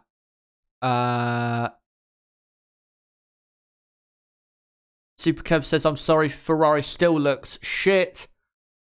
Wouldn't be a surprise, would it? Yeah. Yeah. It's Ferrari, and it's Binotto. What do you expect? Race says the Ferrari's looking like a truck. And that's the thing with Ferrari, as I know people out there be saying, oh, but you can't say this because, you know, it's testing, and yeah, I get that. But most of the midfield teams, and Ferrari, for now, are a midfield team. They are running around the same program. Ferrari, I do not believe, are doing what Mercedes are doing, which is running a lot more fuel and not that much power, you know, and conserving. I don't believe Ferrari are doing that. If you look historically, the last couple of years, Ferrari do tend to be more aggressive than, say, Red Bull and Mercedes in testing when they come to showing pace. But also, if you look at the car on track, it doesn't look that good. And when they've, you know, when Leclerc's done a couple of quali sims, the car has looked a bit twitchy. He's understeered twice off of the final corner, which has cost him a tenth or two both times. As Valtteri Bottas now on a C5 compound. Let's see what he does with this. And, you know, Carlos Sainz yesterday had a spin that was very reminiscent of last year's car, where he literally turned into turn 11, put his throttle down, and the car was just, it was already into a spin. There was nothing Carlos Sainz could do. The car was just going to spin. He was just a passenger. So, you know, again, 2 days of testing. I get it. But from what I've seen so far, all the signs point to Ferrari still being just as shit as they were. Which I am sad about, because I want Ferrari to be good, but they're allergic to that, so can't have that, can we? So Bottas comes through turn 11 on the C5 compound. He was, what, half a tenth down on Gasly, who was on the same tyre, of course, for his run. He's now a tenth and a half down, Bottas, after the first two sectors. So, and by the way, Bottas will probably go second or third with this lap. Don't believe that they're slower than McLaren or AlphaTauri, because they're not. They're still holding back a lot as Valtteri Bottas comes to the line and goes second, half a tenth down on Pierre Gasly. And yeah, I think he's definitely holding back a lot pace-wise. He could go a lot faster on the fuel and the power, for sure. But yeah, Mercedes now starting to actually try, which is good for us. So, yeah, Gasly still top. And then Bottas second. And Gasly, by the way, on an outlap. So hopefully we get to see more pace from him as we enter the final 27.5 minutes of day 2. So yeah, Norris down to third. Giovinazzi is now fourth. And then fifth is Charles Leclerc. Or Leclerc, as some of you like to call him. There you go. Let me read the chat quick. By the way, guys, if I do get cut off from the stream, then I apologise, but I can actually hear outside. It is raining very heavily now. So if the stream does stop, I'm just letting you guys know now. Hopefully, though, it'll be fine. I'm hoping it'll be fine. By the way, see you later. Who is it? Who's going? Nib. Yeah. That's coming along, mate. Hello, by the way, to Ronan Brady. Great to see you. Let's see other comments here. Ronan Brady says, breaking news, the new Ferrari designer is the old Mercedes truck designer, just been announced.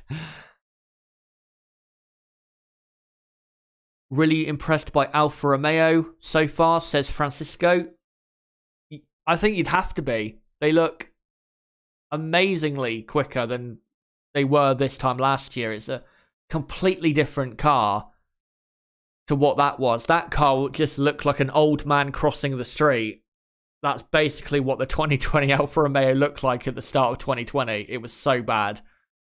Gasly, interestingly, is on the C3 compound. So I'm assuming... Well, I hope he's on a race run. Surely he's on a race run. I'd be amazed if he goes quicker than his C5 time on a C3, but I don't think that's going to happen because there's about, a second a lap difference between the C5 and the C3, at least. So, yeah, Gasly's not going to go quicker with this unless he's literally took everything out of they've took everything out of the fuel load. And no, he is on a race run. AlphaTauri today have done, 130 so laps. So good day again for AlphaTauri, looking very consistent, very good, very quick. And if you're an AlphaTauri fan, you should be excited because I think you've got a good car in your hands.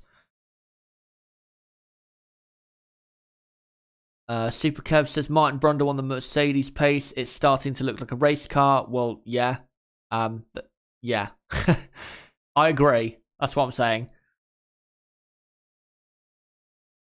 Brendan Brady says in the chat, it's Simone rested still at Ferrari. He made Alfa Romeo slower while he was there. He's not there anymore, by the way. He's not there anymore. He's now at Haas.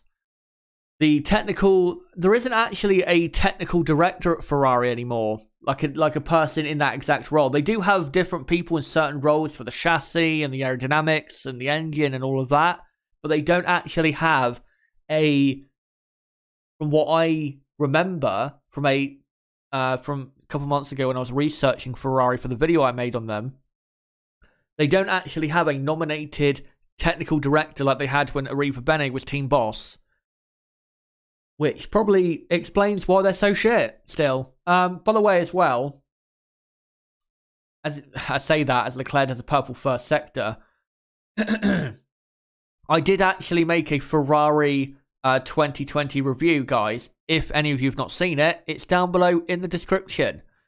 Called Ferrari in 2020, Clownery and Buffoonery.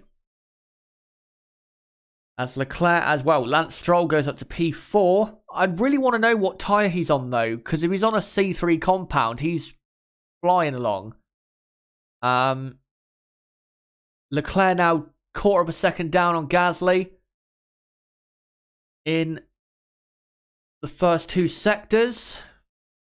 He's got to be going with this lap, Leclerc, about where Lando Norris is, if it's going to be anything remotely positive looking. And he comes to the line, will open the DRS, and Charles Leclerc stays in P6, half a second down on Pierre Gasly. So yet again, another poor run for Charles Leclerc, as the team wall of clowns and just idiots looks on like gormless children, as Perez still on the C2 compound, as Lando Norris is on the C4, I think. Good news for those for McLaren is they're not that far away. Sergio Perez is coming into the pits. Good news for McLaren is that they're not that far away from 100 laps, which is good, because early with Lando Norris, in the first couple hours of the afternoon session, Norris was not really doing that many laps at all. He would do like one lap and then come back in a lot. So good for McLaren that they're going to get up to that 100 lap mark. AlphaTauri have done the 100 laps easily, so have Alfa Romeo, so have Red Bull. Ferrari have as well. Mercedes have as well. That's good for them. They're on about the same as, I think, Ferrari. As Bottas again on a C5 compound. I think everyone has done. Well, everyone except Aston Martin has done 100 laps. Aston Martin have done about 75 laps. As Valtteri Bottas will now head into turn 9 and 10. And car looks good. It does look good. And, well, if they, and I think they are, if they've got a lot of fuel on board, this car does look still easily the best out there. as he comes to the middle sector point. Will he be up on Gasly? He will by 1/10.5. So here we go. Mercedes, they've allowed the other teams to have their fun and games. They've allowed them to think they can be P1, but now the Empire will retake its throne in just a moment as Valtteri Bottas comes to the line and obliterates all hope and goes P1. The Empire is back and stronger than ever. And the scariest part of it all is I can guarantee you, even without knowing, that they are not even pushing. So, yeah. Gasly now down to second, with Norris third. Lance Stroll is fourth. By the way, can someone in the chat... Well, actually, I'll try and look first. I was going to ask if someone in the chat could look to see what tyre Lance Stroll was on, because I am very intrigued to know what tyre he was on, because it does matter. As we're now inside the final 20 minutes of day 2. So there you go. There's the order for you.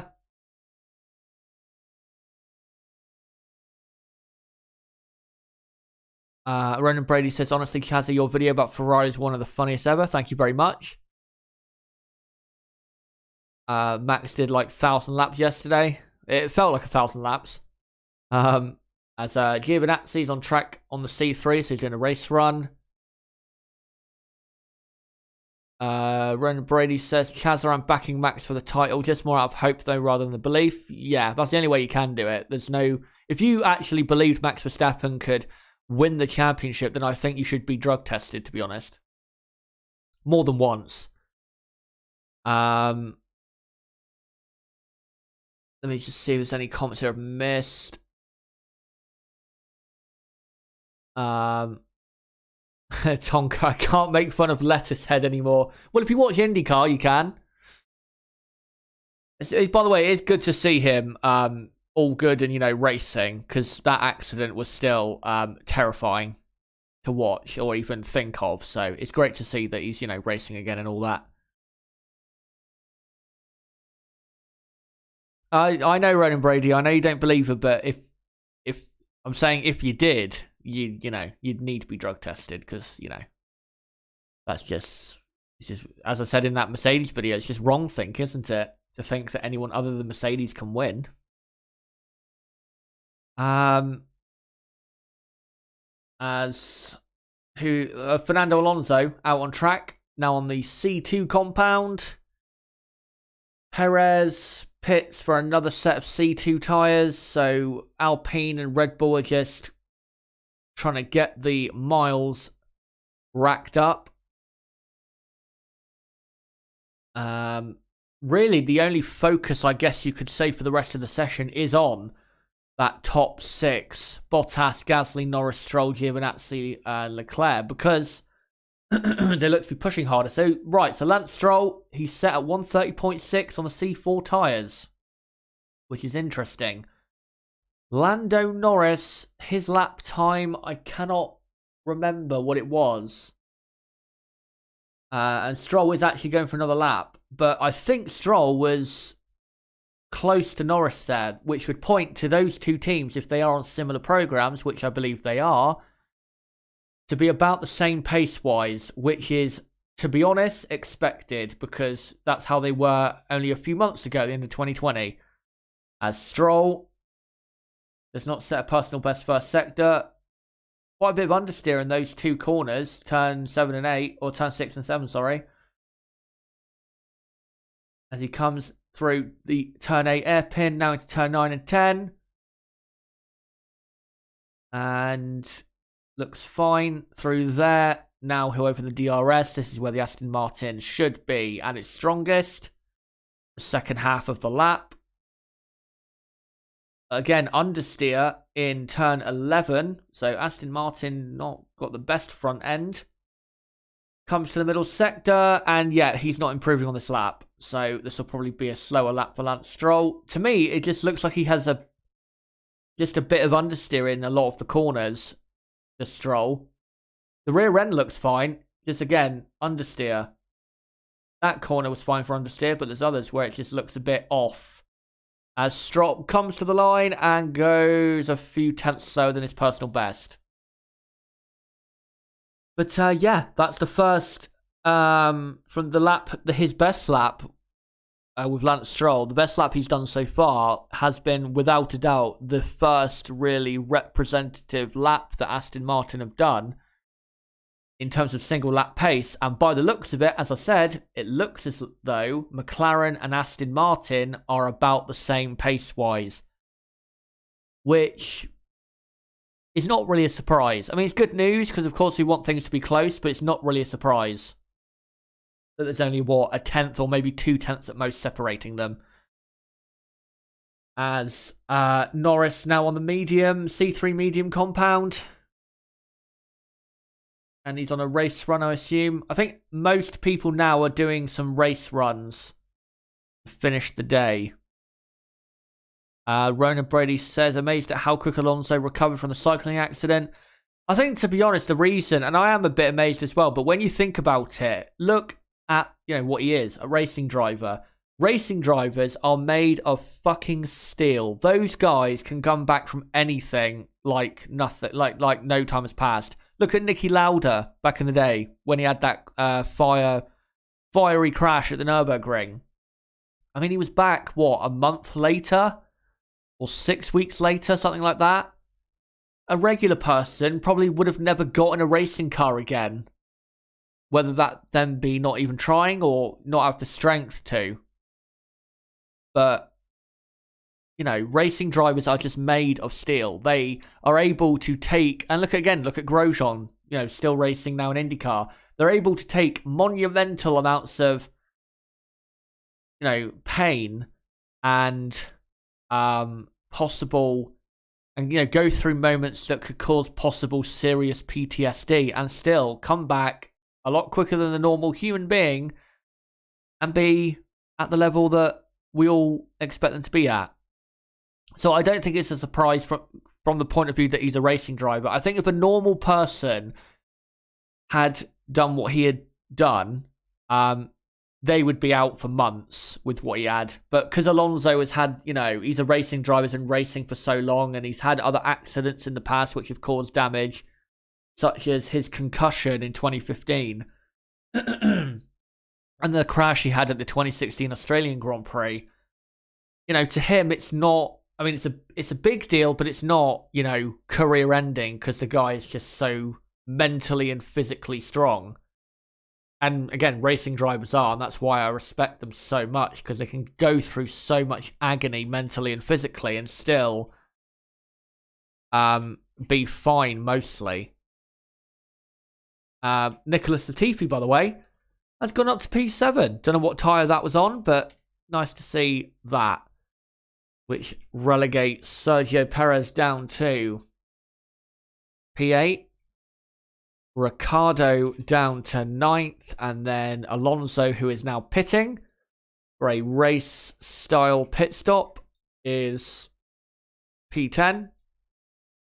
So there you go. That is your top 16. I think I'll go back to these pictures from earlier. There you go. That's Lewis Hamilton from earlier.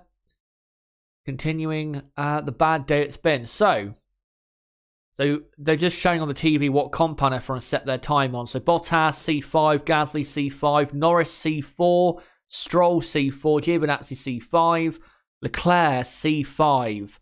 And he's still 3 tenths down on Lando Norris. I thought it was a C4 though. We'll have to see. If it was a C5 though, that's a really poor lap from Charles Leclerc. Not because Leclerc's bad, but because obviously the car's bad. Latifi 7th on a C4. Perez on a C2. I think that Red Bull's looking good still. Not as good as the Mercedes, but it's looking good. Better than the rest, basically. Ricciardo, of course, from earlier on a C3. Alonso C2. Tsunoda C4. Mick Schumacher C4. I wouldn't be surprised if Haas F1 had the slowest car. Because once Russell gets in the car, we know he gets even more out of the Williams than is possible. I think Haas are going to be resigned to the back of the grid this season, most likely. And then, yeah, from earlier, Sainz C3, Mazepin C4, Hamilton C2, and then Vettel test tyre. But based on that, what we've seen so far, I would say the pecking order is looking almost entirely the same, except for AlphaTauri probably being higher up, maybe a place or two than they were last season. And Alfa Romeo, I would say, are probably looking closer to the midfield cars that were ahead of them last season. A lot closer to the point where they can fight with them, but still not, able to compete for, say, the top 5 in the Constructors. But like I've said today, those two teams definitely are the most improved. Everything else looks kind of the same as last year, to be honest. As we're now in the final 10 minutes of testing for day 2. And whilst we're watching Lando Norris on the C3 medium compound, I think I'll just quickly plug again what's coming up on the channel in the next week. So, tomorrow I will be streaming, again, going live at the same time, 2 p.m. UK time, for the final 2 hours of day 3. And I think the final 2 hours of tomorrow's session is going to be so exciting, because that is going to be the most representative running we could possibly have. And we'll probably get, I think, a very good idea of what the pecking order is. I mean, I think I already have a general idea of what it is at the moment, but I think tomorrow definitely we'll have a very good idea of who is where and who's struggling, who's looking good. So yeah, I'll be doing that tomorrow, going live again at 2 p.m. UK time, and then streaming probably until 4:30 UK time, a bit longer than I have been doing, I'm going to do today and I did yesterday, where I'm going to come off as soon as the session finishes. The reason that is because I want to talk about, what the teams have done and how I think they're looking. So yeah, don't forget to come to that tomorrow. And don't forget to subscribe and hit the notifications bell for that stream coming your way tomorrow. Bottom right of the screen, you can click subscribe right there, or go to my channel page and do it there. Don't forget again to smash the like button. Share this video everywhere you can. And as well, if you want to be up to date with streams and videos of mine, join the Discord server, link below in the description. That is a good place to be updated as to streams and videos. As Lance Stroll we're looking at is on the C4 compound and is going for, I think, a proper quick run. I think Mick Schumacher is going for a quick run in a minute, because I think he's just coming for a pit stop. Or there's some kind of issue with the tyre. Yeah, there's some kind of issue on his left front tyre. It's not sticking properly to the actual wheel. So, yeah, not good there at Haas F1. And now he's just stuck in the pits. And now he has been told he can go. Hopefully that wheel does not come off. And no, it would have come off by now, surely. Well, you'd see it moving about quite a lot. Yeah, we've got, who we got on track? We've got almost everyone who is, able to do this afternoon session. And so Mick Schumacher, that was weird. It looked like all of his tyres were on. The green light was there, I'm sure. And then suddenly the mechanic said no, and then he slightly drove off. That was a bit weird. Lance Stroll on the C5 compound, actually. Well, that's what it says on the TV. Even though I don't think it is it. I'm not sure it is the C5. It looks like the C4 to me. Maybe it is a C5, but he's slightly down on Valtteri Bottas. And Stroll comes to the line. He will probably go second. No, he goes third. A tenth of a second down on Bottas. According to the timing screen, the C5. Yeah, it is the C5. Yeah, it is. Because I now can get a good close-up angle. That lap, not bad lap, but I think Stroll could definitely get more out of that if he does another run in the final 6 minutes, because he should be going probably another tenth and a half quicker on that tyre compared to what he just did. So Stroll up to third. Gasly's on an out lap. Bottas is on track. Yeah, Gasly on an outlap. Stroll on track. Norris on track. Giovinazzi and Leclerc on outlaps. So is Sergio Perez. Yeah, Stroll up to third. And Lando Norris down to P4. Norris, though, is on a race simulation. And so is Charles Leclerc, who's on an outlap. He's on the C3 compound, so he's not really going to do a proper quick run here. As we enter the final 5 minutes of running on day 2. Aston W says, very nice to get in there. Always good to have your comments, Chazza. Thank you. Just looking back, so yeah, Leclerc into the pit. So he's just doing race starts and, you know, practice pit stops and stuff like that. So to be honest, I think we are kind of done for the running of today, because I don't really think anyone's going to go for a last-minute banzai. Mick Schumacher is on the C4 tyre, but... Oh, red flag. Why is there a red flag? Well, if there's a red flag, then that's definitely the session over, but I want to know why there's a red flag. Can't see at the moment why. Mick Schumacher's now weaving around with his tyres. Has he got something attached to his car? Or something loose on his car that's causing a red flag? I don't know. I don't know why there's a red flag. If anyone's watching the session right now, can you please tell me why there's a red flag? Because I don't understand why there is. I'm assuming there's something on Mick Schumacher's car that's wrong, that's causing it, because he's weaving around. I don't understand. I really don't understand what's going on. And he will come into the pits. I'm guessing does he have a loose wheel? Ronan Brady, they want to get their tea early. Yeah, pretty much. I'm assuming he has a problem with the wheel. Or is it a test? Oh, it's a test red flag, okay. I was going to say. Oh, it's weird though, because Mick Schumacher was weaving around everywhere. I was like, why is he doing that?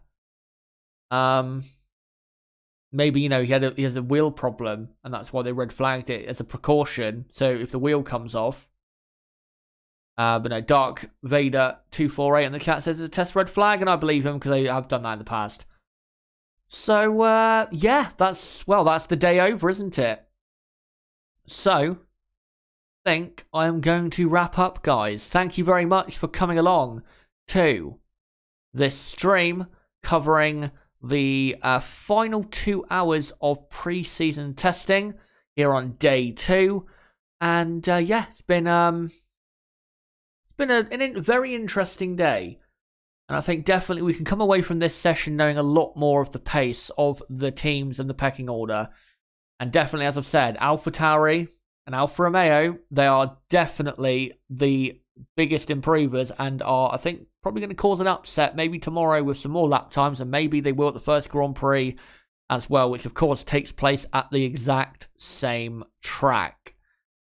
So, let me just get rid of that. So yeah, guys, thank you very much for coming along. Hopefully I'll see you guys tomorrow. Again, as I said, don't forget to subscribe for that content that's coming up tomorrow. And yeah, don't forget to like this video, share this video. Don't forget to join the Discord so you're notified as to when I upload and stream and all of that. And also, there's almost 500 people in that server and it's very active. So if you want to interact with F1 fans, like-minded, some not, you'll definitely be in some debates, I can guarantee you that. Then yeah, don't forget to join that. And as well, if you want to send me an email for any reason, then the email address is down below in the description, chazzahdf1@gmail.com. And I think, and as well, comment down below what you thought of testing today and anything I talked about. Let me know down below in the comments section. And I think that's all the plugs done. And yeah, until day 3 and the final 2 hours of day 3 of pre-season testing, which I cannot wait for to see these cars at their quickest so far in 2021. Until then, guys, it has been me,